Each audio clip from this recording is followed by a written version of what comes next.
we get into how to define your audience, which was supposed to be the next post in this series, I thought it's a good idea just to pause and take a moment to understand why. Why do you need to understand your audience so well?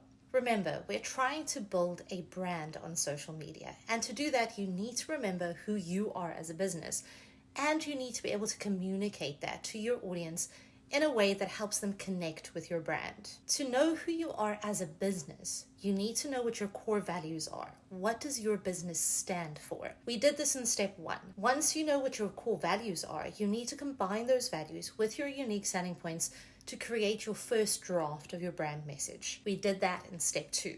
To communicate your brand message to your audience in a way that will help them connect with your brand and connect with what you stand for, you need to know who you are speaking to. And to do that, you have to define your target audience. This is step 3 in the process. It's important to complete each of the steps in the process because with your core values defined and your brand message written and your target audience identified, you can apply this knowledge to your social media strategy and your social media content, because it's important that your social media content reflects your core values and your brand message consistently. Knowing what your business stands for, having a defined brand message, and knowing who you are speaking to gives you a better idea of the visuals you can use, the tone of voice you can use, and the different kinds of messages you can share, because these will then align with your brand. For example, if sustainability is a core value, like the brand we've been using as an example throughout this series, the business can incorporate eco-friendly imagery and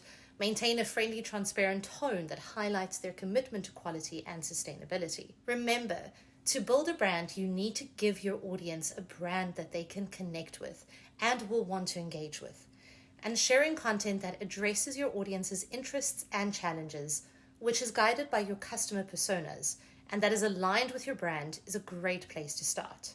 But you don't even have a hope of creating this kind of content if you don't have a good understanding of who your target audience is.